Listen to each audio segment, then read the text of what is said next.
May I now take this opportunity to invite on stage our session moderator, Ms. Shireen Bhan, Managing Editor of CNBC TV 18. May I please request session moderator, Ms. Shireen Bhan. Ladies and gentlemen, may I request you to please join me in extending a warm welcome to her. And may I now invite our esteemed speakers for this session, Mr. Rajneesh Kumar, Chairman of MasterCard India and former Chairman of State Bank of India, Mr. Ashish Kumar Chauhan, Managing Director and Chief Executive Officer of National Stock Exchange, Mr. Louis E. Brunner, Senior Resident Representative for India International Monetary Fund, Ms. Ridham Desai, Managing Director of Morgan Stanley, Ms. Andrea Goldston, Head of India-Indonesia Economics Department, OECD France, and Mr. Prithvi Raj Srinivas, Chief Group Economist from the Mahindra Group. Ladies and gentlemen, once again, an extremely warm welcome to our session. And I would like to now hand it over to our session moderator, Ms. Shireen Bhan, to kindly make her opening remarks and take over. Over to you.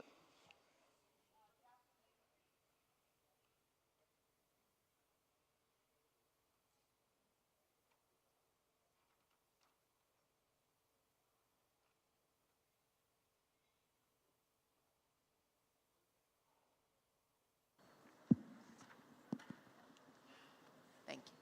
Good afternoon, ladies and gentlemen, and thank you very much for joining us here on what promises to be a provocative and very engaging conversation. As you can see, we have a full house here, so without further ado, let's get straight into the conversation, and we are talking about the role, relevance, significance of the Indian capital markets in being able to fuel India's aspiration of becoming a developed nation by 2047. It is particularly a proud moment for me here at CNBC TV 18 to be hosting this conversation on a day that our channel that has really been chronicling the story of the Indian capital markets for the last 25 years. It's a significant milestone for us, so it's great to be able to have this conversation with people who've been involved with the Indian capital markets for several decades now to talk about what the road ahead looks like. So Ridham and Ashish, to you first, and Ridham, I'm going to start by asking you, the role, relevance, and significance of the Indian capital markets. You know, I'm using the 25-year time frame only because it's relevant to us at CNBC TV 18 today. But as we look ahead, the distance covered, and more importantly, the distance to cover, Rhythm, what's your bull case? So let me just establish firstly the importance. I'm sure this audience already knows, but you know, it's always useful to put it into numbers. So in the last 20 years, for example, the total investments in this country have been about $9 trillion. Of this number, about $5 trillion have been done by the corporate sector, $4 trillion by the government. The government funds it with taxes and borrowings. The private corporate sector funds it with the capital markets and its own profits, and the capital markets in a broader sense, both equity and debt markets. So you cannot get growth because the capital markets fund investments. This is very simplistic. Now, out of that $5 trillion, about half a trillion dollars have been directly raised from the stock markets.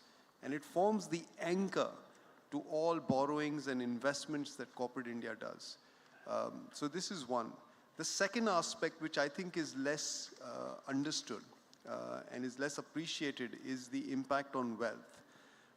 While entrepreneurs go about creating wealth by starting businesses, the common man on the street has only one source of creating wealth, which is the equity markets.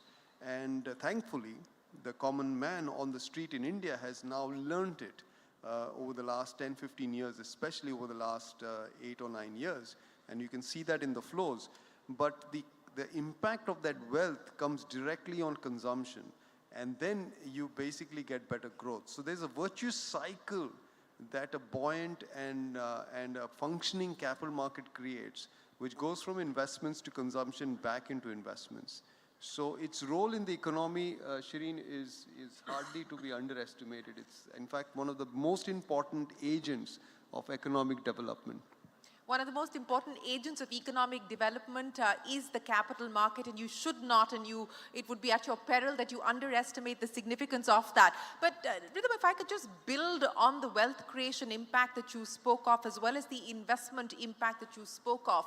You know, if we look at the trajectory that we've covered so far in terms of earnings growth, as well as what that's finally meant as far as, the market growth is concerned. From here now to 2030 or 2047, which is what we're expected to forecast for today, what's the expectation? What kind of earnings growth are we talking about, and what kind of investment growth will that fuel? So I think broadly speaking, for every unit of growth, India needs currently about 4 units of capital. So you can do the math depending on what growth rate the country achieves. But the back of the envelope calculation is that we need about 6.5–7% growth to employ the 10 to 15 million people that will join the workforce every year. So that's the type of growth rate you need, and therefore you need about 28 percentage points of GDP as capital to generate that. Now, of course, our capital efficiency will improve, so the amount of capital needed will decline in time, but that's approximately the calculation. And I think the stock market, for example, will be a very important ingredient to this, because without that private risk capital, we will not be able to generate this growth. And I think one of the most important policy changes that we have put in place, and this happened in 2015, when the government let retirement funds buy stocks. Now, such a change had happened in the US in 1980, when 401k plans were allowed to buy stocks. And what it seeded was an unprecedented shift in the household portfolio towards equities. And we are seeing the same thing today in India. So the seeds have been sown for households to actually come and participate in this growth story, which was not happening before. Households in India were more inclined to buying gold. Gold is okay as a store of value, but it doesn't have any productivity. And this transition, I think, really creates the upside surprise that India can generate. It would not have happened otherwise. I'll come to the upside surprise, as well as some of the other constraints that you believe we need to get rid of in order for us to fully realize our potential that you just spoke of. But Ashish, I want to address that issue with you, to build on what we just heard there from Rhythm, on the significance, the role of the Indian capital markets. Give me a snapshot of what you believe this can do, what you believe the role and relevance will be. To figure out what will happen, we need to go in the past. Like you said, you are getting into 25th year as a channel. I am getting into the 30th year of operations of NSE. And so if we look at November 1994, when NSE started, India's GDP was around $280 billion. And India's market cap was around $120 billion. Around 44% was the market cap to GDP ratio. Today, India's GDP is around $3.4 trillion. India's market cap is $4 trillion. Around 118% of market cap to GDP. So basically, you've gone from 44% to 118% of GDP as a market cap. Now, if you look at the other way around, today we have become the 4th largest market capitalization having country in the world, after US, China plus Hong Kong, and Japan. Although Bloomberg would want us to believe that Hong Kong is still independent because the news has not reached to Bloomberg. But otherwise, we are the 4th largest country. And imagine even today, our per capita income is only $2,600. Yeah. It's a very poor country. How come a poor country is having a large market where somebody is putting her 1,000 rupees, which is like $12 US, hard-earned money, into, suppose somebody sitting in Srinagar, she's putting her hard-earned money into a company in Salem, which is 2,000 kilometers away or 3,000 kilometers away, in a company which she's never going to visit. But she has a complete trust. For me, what last 30 years have done is that we have become very, very trustful country as far as investing in our entrepreneurs is concerned. It's not only showing the confidence in government, governance, but also in judiciary, in policing, in regulators like SEBI or exchanges, but also it's actually a vote of confidence on India's entrepreneurs. And that is why I would say what we manufacture as capital markets is trust. And today, India is showing trust by putting their money in its entrepreneurs. It's such a beautiful thing which I have seen. I mean, all 30 years of NSE's operations, I have been there within some part of the market, and there was no such thing earlier. And that's where, for me, most countries would give their arm and leg. Even at $2,600 per capita, there is no similar market. But even $5,000, double the per capita income, no market. $10,000 per capita, no such market. $20,000, no such market except China, where markets go down, government has to go and buy. In our case, government only taxes, right? So effectively, there is no way this market would have come up without corporate governance, without transparency.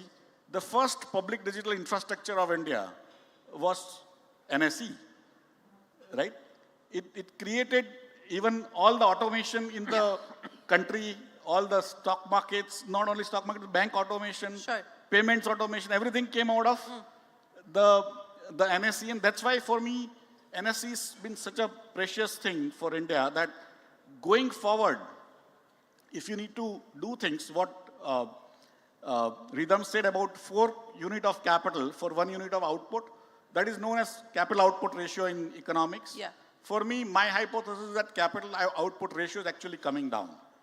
Because of new technologies, you require to put in less capital for more output because you need to put more brains and less capital. So I call it capitalism without capital. And in capitalism without capital, you still need little bit of capital. Earlier, India was capital starved. And we did not have this trust market of capital markets. Now they have been built. That's why even today, small people are able to raise even 100,000 US dollars from our Indian markets and create larger companies. That's where, for me, going forward, if the capital output ratio keeps on coming down because of new technologies, and capitalism without capital of my hypothesis continues, you are going to have much larger impact of stock markets than today in Indian situation over, say, next 25, 30 years. And today also, I mean, we give a lot of importance to banks, let me face it, although he has been bank chairman, and apologies to you, sir. But last 75 years, we thought banks are going to take us home, right? That capital output ratio and all. And we thought stock markets are not that great because we never think they actually matter. But today, market capitalization is $4 trillion. Take all the bank's assets. It will be actually much lower than the market capitalization. In a way, the trust markets have actually created more wealth than the ones which we had hopes on.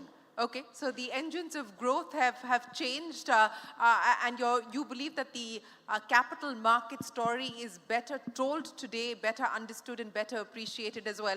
Mr. Kumar, if State Bank of India is no longer the financing answer to all of India's needs and every sector's needs, to build on what we just heard there from Ashish as well as Ridham, you know, what do you believe needs to change now? Let's talk about the road ahead, because I think it's well established that a lot of distance has been covered, new records have been set as far as the markets are concerned, and so on and so forth. But if we truly were to unleash the full promise and potential of the capital markets, also on the debt side, what more do you believe needs to be done? Yeah, so Ashish talked about market cap, and largely his comment was in relation to the equity markets.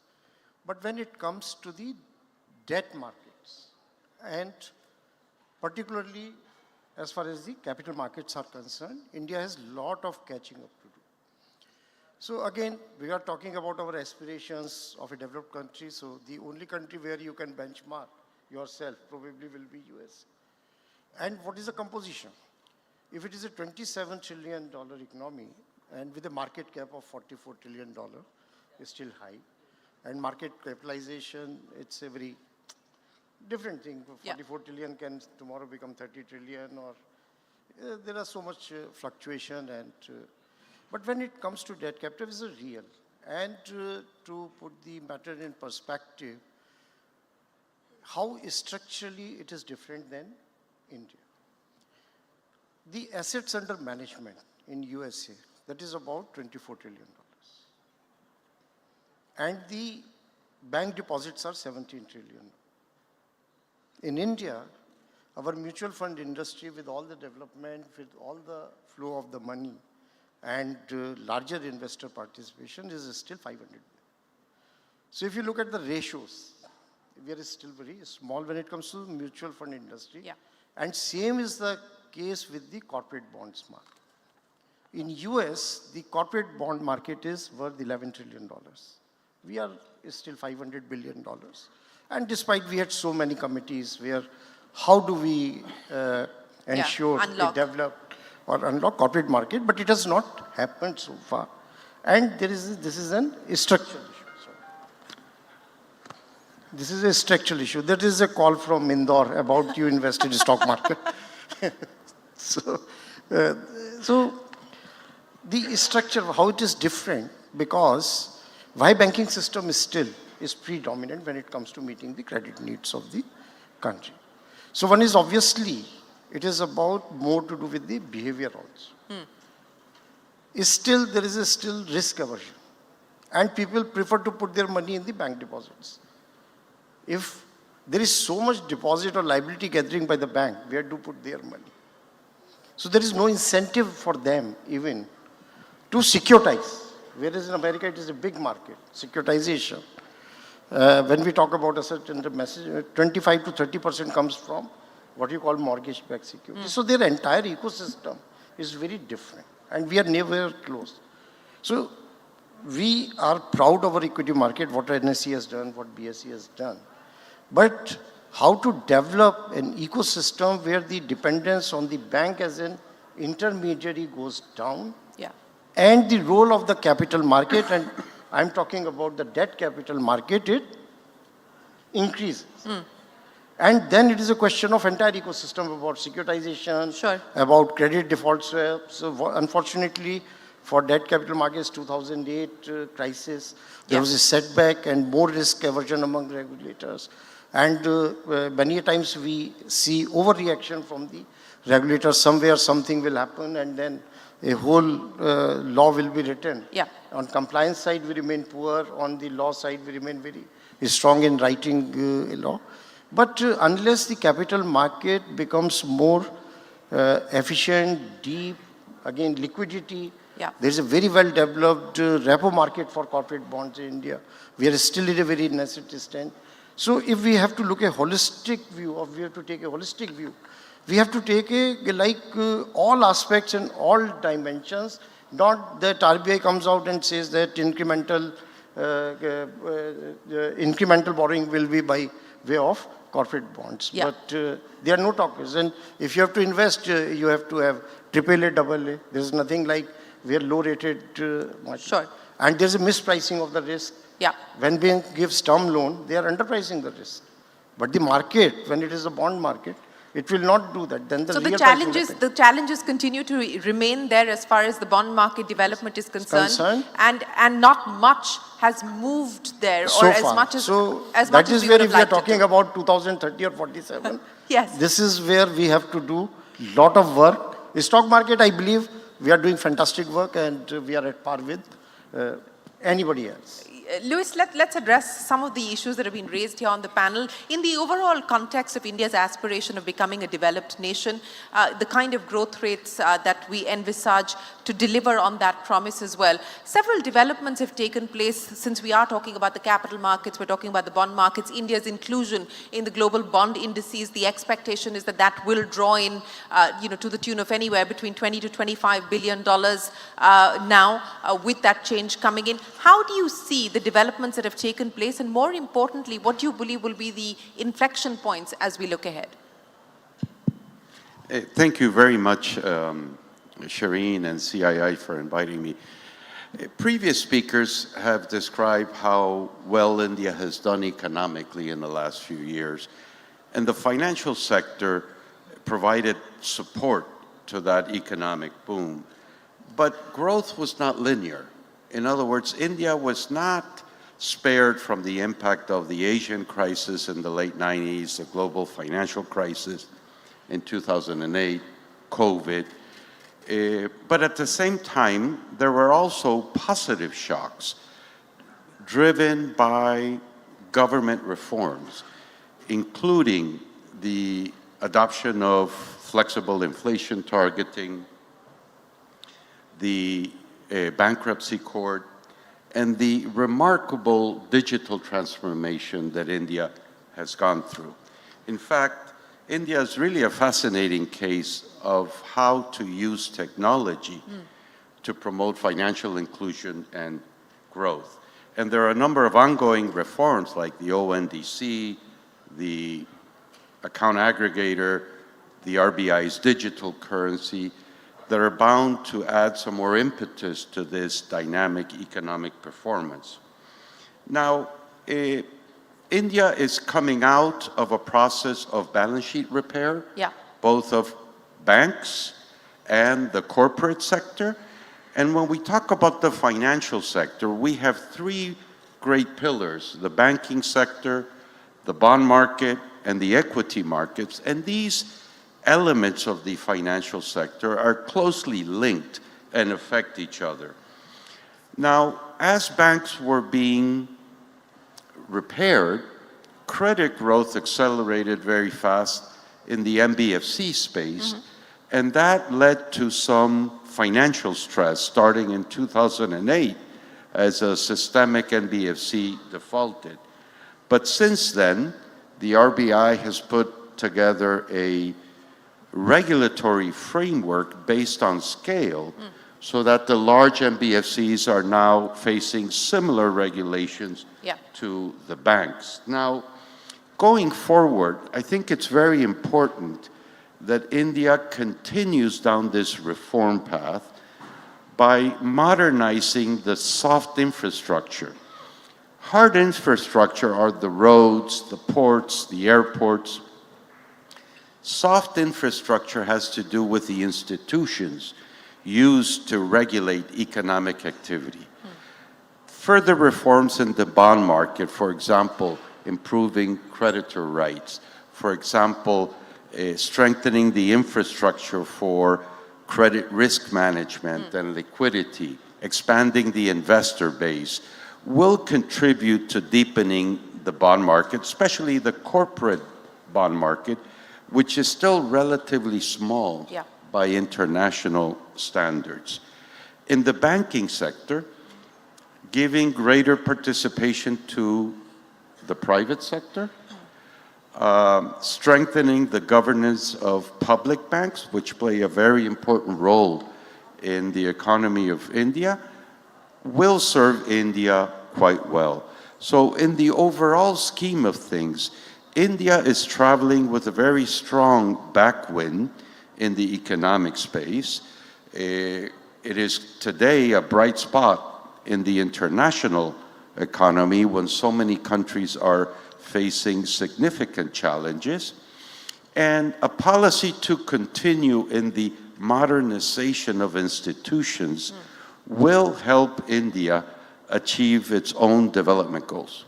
Well, I think you very comprehensively summed up the many changes that we've seen, especially in the financial sector, with the arbitrage between banks and the large NBFCs being reduced and being much more at a level playing field today. But Prithvi, let me address some of those issues with you. As Louis pointed out, the need of the hour perhaps today now is to bolster the pace of reforms. What would you like to prioritize at this point in time, taking forward from what we've heard from our previous speakers? So thank you, Shireen. I think we've heard from other speakers, the importance of trust and how you build trust and you increase participation, right? It reminds me of a conversation I was having over lunch. It's a failure case where Argentina is going through 150% inflation YOY, and what do households do there to preserve their wealth and income? And it's typically investing in land and commodities, right? So if I take that trust question to a wider institutional question, we have an inflation targeting framework, we're bringing down inflation, and as you sort of build that trust and people have a sense that they're able to predict their incomes and how they can protect against inflation, they're able to predict the level of inflation in the future, I think the participation in financial savings is only going to increase from here, right? It's at a very low rate and we should see that increase. The second bit I would say is that when we look at savings, I think the other way to look at savings is to say that savings is nothing but income surplus, right? It's a surplus of corporates, it's surplus of households and the government. And by working on bringing down the cost of doing business, logistics, transport, and the supply chain in food, you can sort of improve the profitability of these sectors and therefore, improve the income surplus. And in that sense, by improving profitability, you also attract capital into those markets, such as the equity market, and also attracting foreign capital into the country. So I would say institutionally building trust on our inflation target and also continuing to chip away on reforms that reduce the cost of doing business in India, I think that's what is required over the next 25 years. Mr. Goldstein, let's build on that, both in terms of foreign portfolio investors as well as FDI coming into India on the back of everything that we've heard, the measures that have been taken, but more importantly, the opportunities that lie ahead. What do you believe are the critical issues that perhaps act as deterrents today, and where do you see the opportunities lie?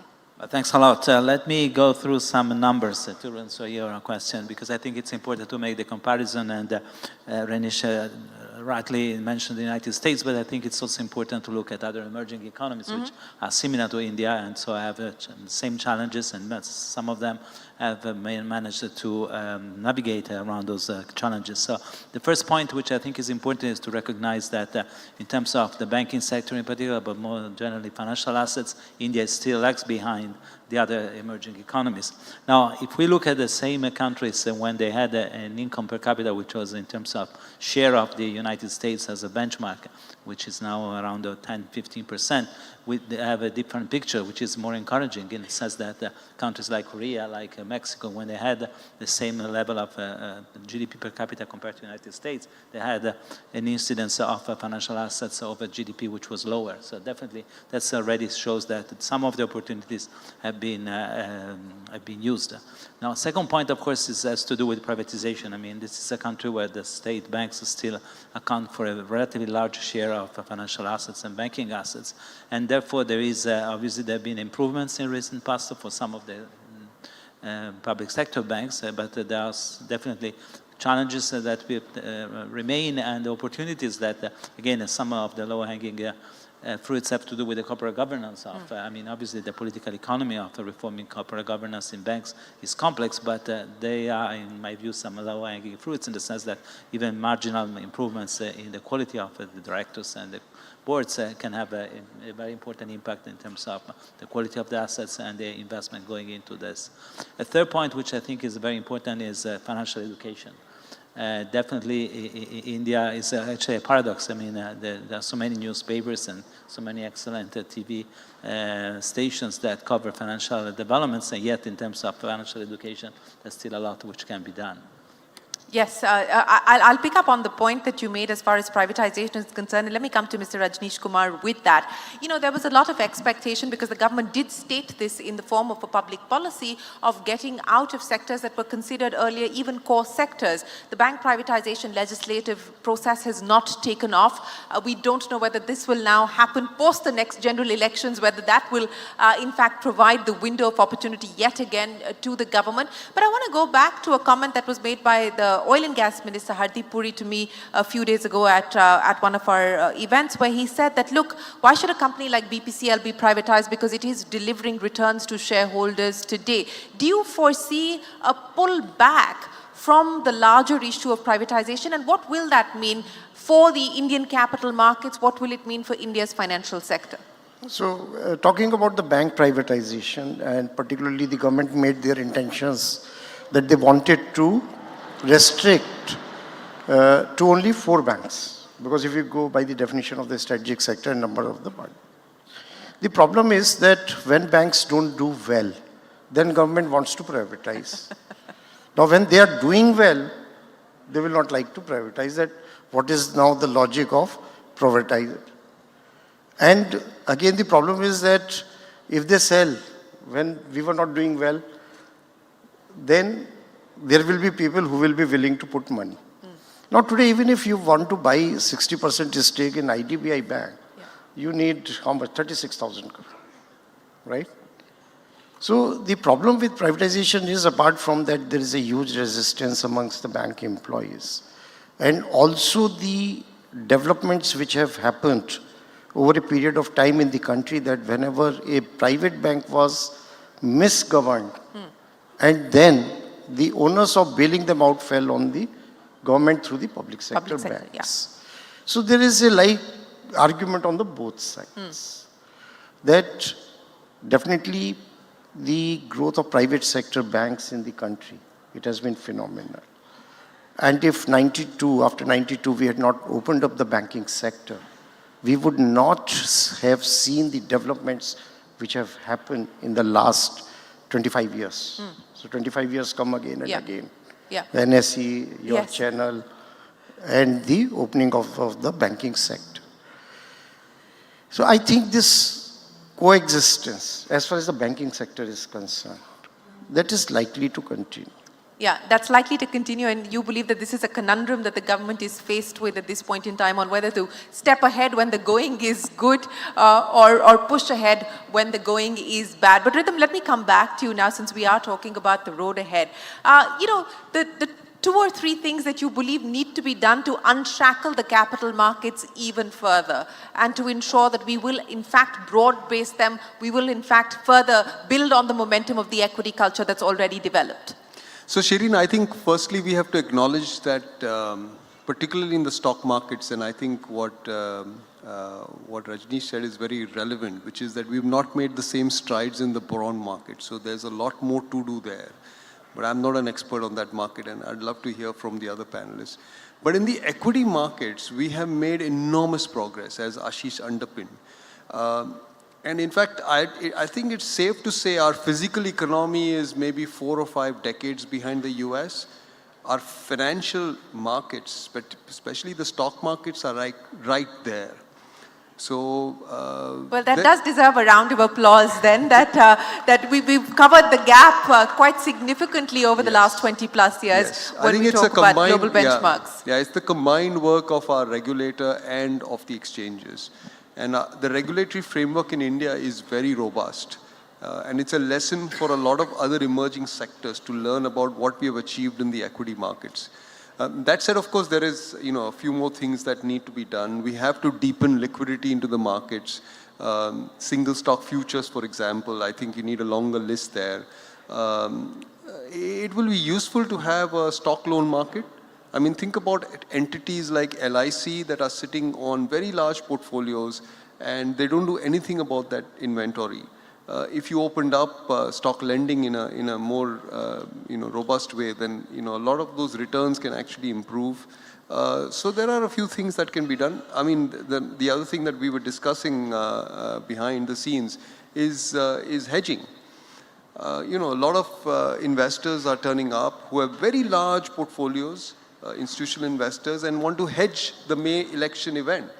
The market does not have a mechanism for a long-dated put. And this is just one event. There will be many more in the next 25 years. So there is a bit of work to be done on that front. But otherwise, I think in terms of technology, in terms of regulations, and I was fortunate to see the trading floor of the NSE, the security, I mean, all this is world class. We really have a very robust back end in our stock markets. Well, speaking about the hedging event that you spoke of, let's address that issue, the general elections, and everyone's talking about what the impact could potentially be as far as the markets are concerned. Should the general election result be any different from what is expected? Rhythm, what's the take on that? Yeah, okay, so I think, I've opined that the markets will price in continuity and strength in the next government. So that's the market's way. The market does that all the time, by the way. So you go back in time, that's what it wants. It doesn't want change in government. And that's probably what will get priced in when we arrive in May, assuming that the election results are in May. And then if the country produces a result which is contrary to that expectation, I think we have to be prepared for a lot of volatility. So I opine that we could even see a 25-30% drawdown. 2004 is a good template. The Nifty fell 15% in a day. So I don't see why it will be different this time.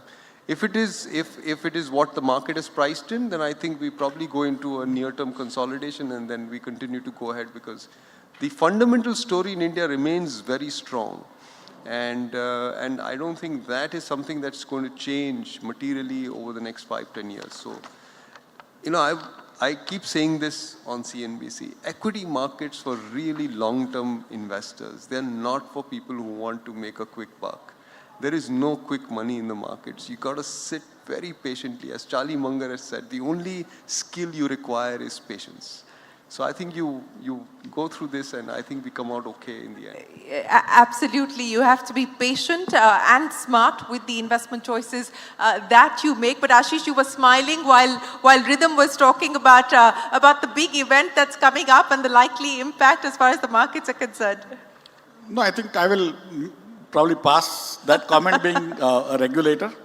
But I think there was, a comment by Mr. Kumar as well as Ridham on the bonds market, right? And my take, being on the other side as a regulator, is that the banking market as a regulator, the equities market as a regulator, the bond market has two regulators.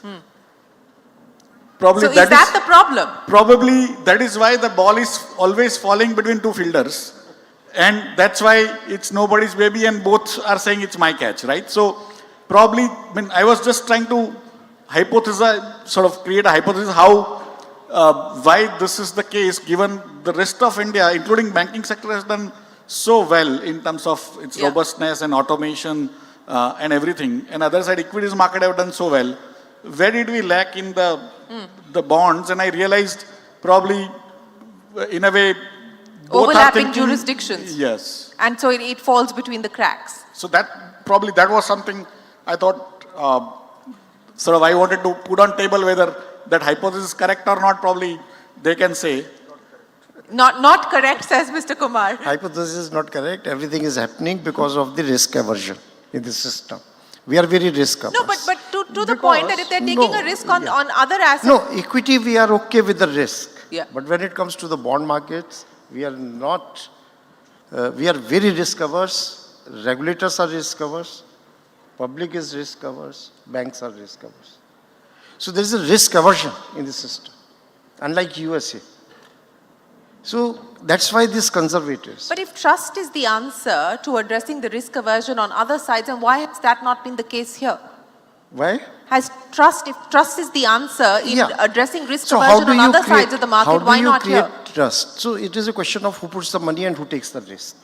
So what has happened in the US markets, that there are investors and there are risk takers.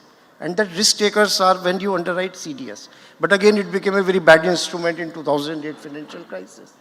So to risk, you do a lot of due diligence. That investor doesn't have to do. Because that is an indicator what is the risk.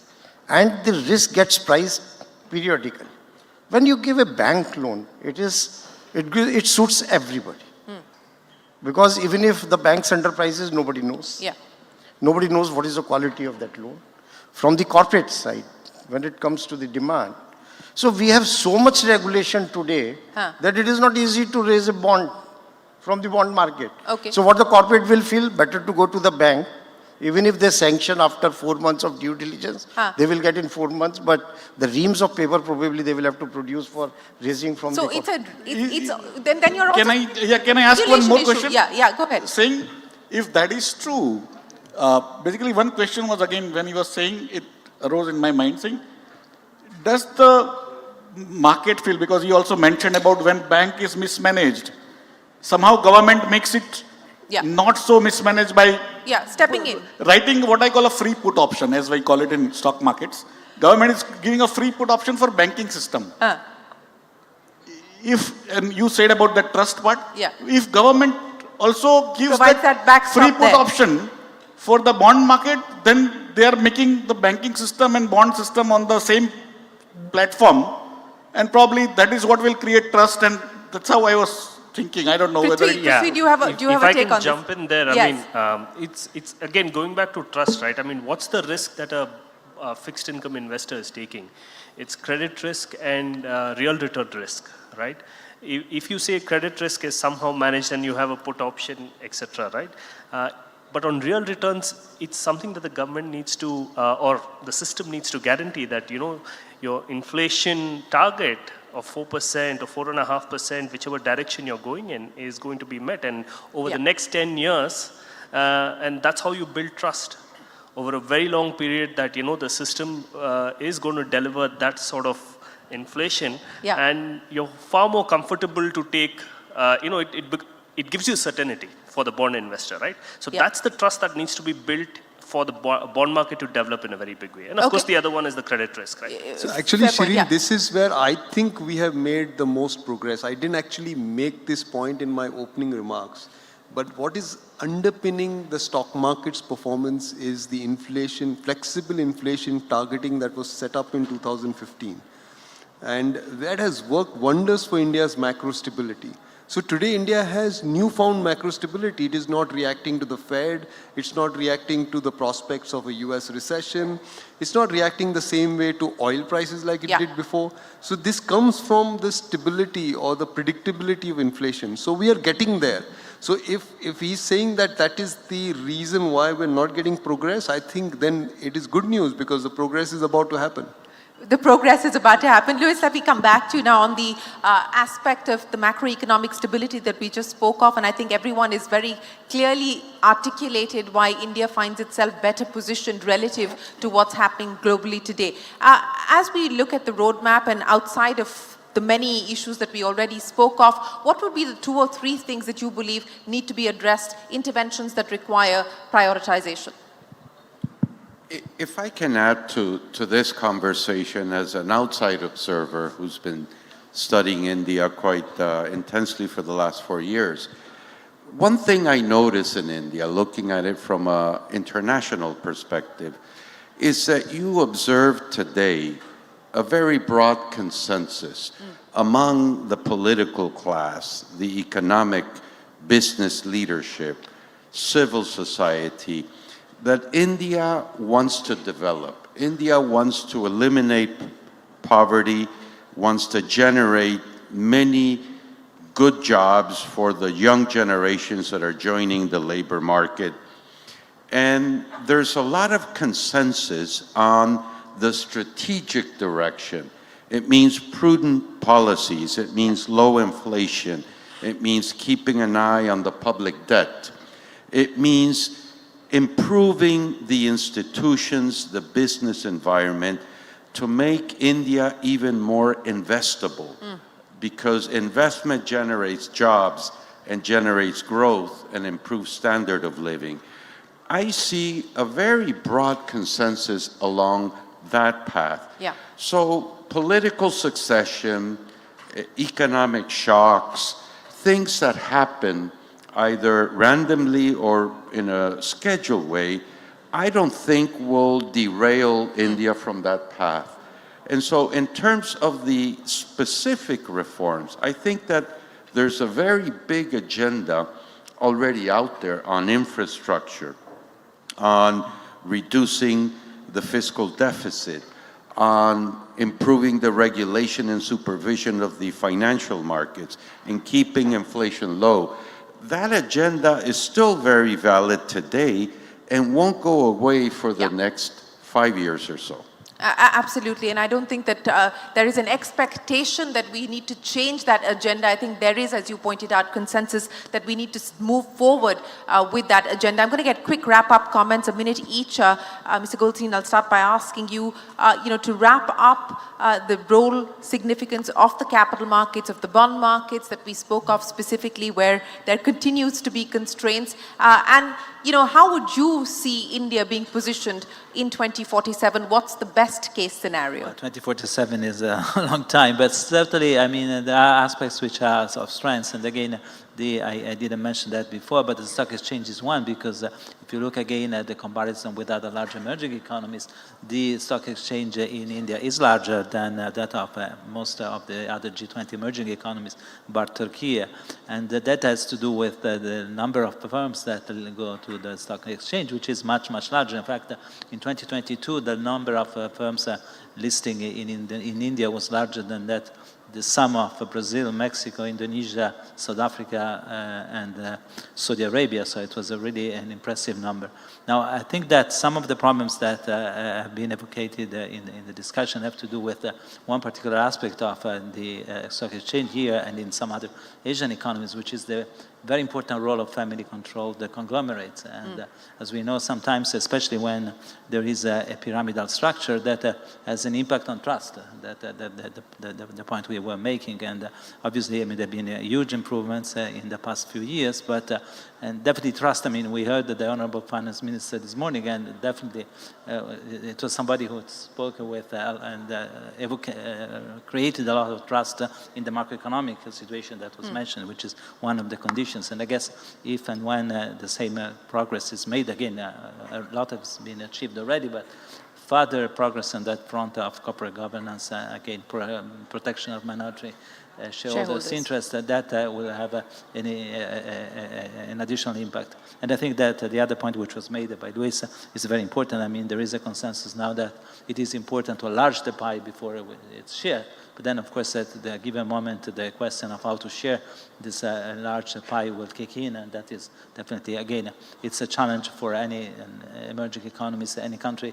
Maybe in 2047, by then, hopefully, India will be a rich country, and then, of course, the issue of how to share the pie will emerge with even greater strength. But it's important to start thinking about that now, even if it's very good that now the priority is not to enlarge the pie, otherwise there's nothing to share. Absolutely. In order for us to be able to move towards more and more inclusive growth, it is clearly not the case at this point in time, but that will have to be part of the agenda as well. Mr. Kumar, 2030, 2047, take your pick. Where do you see the capital markets? Where do you see the banking sector? No, as far as capital markets are concerned, I think it is a reputation that as far as stock markets are concerned, adoption of technology is concerned, there is absolutely no doubt that we are at par and we are not lagging behind in any manner. The only work which needs to be done, if you want that intermediation should happen through capital markets and not as much through banks, then we need to take a very holistic approach around the development of the bond markets in the same manner as the equity market has developed. Ashish, throw some numbers. I know you have big numbers, so that you've been calculating and working on in terms of projections of where you see the markets. No, in a way, the capital markets have been the growth catalyst of India for capital formation, wealth creation, job creation, and financial inclusion. Today, we have 83.5 million investors directly related to us. We are what we call ID markets. If I was a country as NSE, I would be 20th largest country in the world, right? So, and we used to talk about inclusion for 20 years and do nothing. Technology solved that problem. So for me, although we can continue to talk about financial inclusion, given our Jan Dhan Aadhar mobile, and now 17% of all households invest directly in stock markets now, as per our estimates, 17% of all the households in India.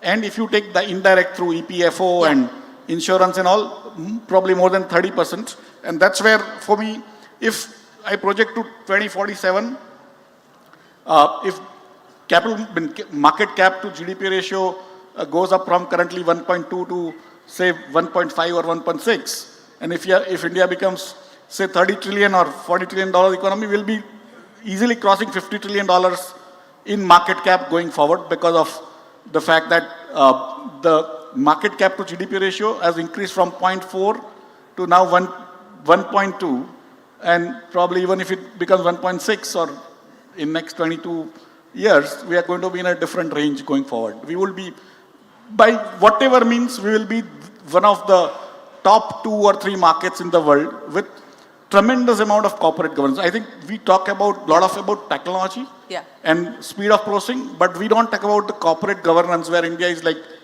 top of the ladder anywhere in the world. Well, could have been a country, as Ashish Chauhan points out. Luis, sum up for us in 10 seconds your forecast. India in 2047, I see a country that is more prosperous, more urban, with a larger middle class, more integrated to the world economy, and playing a useful role in world affairs, being an anchor of common sense in a complicated world. That's the part that I like the best, being an anchor and playing the role of putting common sense on the table. Rhythm Desai, your forecast. So Shireen, I'll make 2 points. One is that 10 years ago, I think it was, when the Prime Minister coined this word comparative federalism. It's taken a while, but I'm seeing it now, coming at the grassroots level. Almost every state wants to be a $1 trillion economy. Now, the Morgan Stanley official forecast, 2032, India is 8 trillion. If 29 states are trying to be $1 trillion, and even if half of them succeed, I think we'll probably end up being conservative about our forecast. So that's about 20 and 47. Another point, just to dovetail on what Ashish mentioned, and it goes back to the question you asked about the 2024 elections. My estimate is that households with exposure to the stock market now are the second largest voting cohort in this country after farmers. So, which is why we hear the Prime Minister talk about the stock markets as often as he does in his speech. That number, Shireen, has quintupled in 5 years. That's how much our equity culture has penetrated. So it is an amazing moment in actually India's capital market history. As well as in its electoral politics, clearly. Prithvi, I'll give you the final say. Yeah, so I think when we celebrate our 100 years since independence, my sense is that, we are right now a low middle income country. I think we should get to a high middle income country, somewhere where China, Turkey and Malaysia are at that point in time. And we would be living in a globally competitive environment to do business in, a globally competitive place to live in, attracting the best talent, and a globally competitive resource base. You wanted 5 more seconds. Yeah, what I see for India, and even in 2037, is OECD membership. India as an OECD member.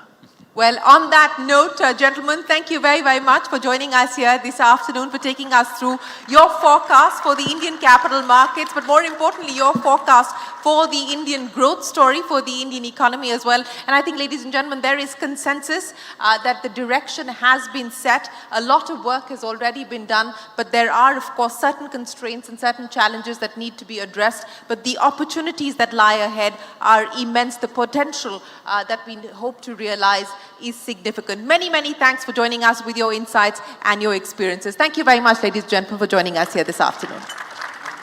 Thank you, Ms. Shireen Bhan, for spearheading the discussions, and thank you to each and every speaker for their perspectives. May I now request Ms. Shireen Bhan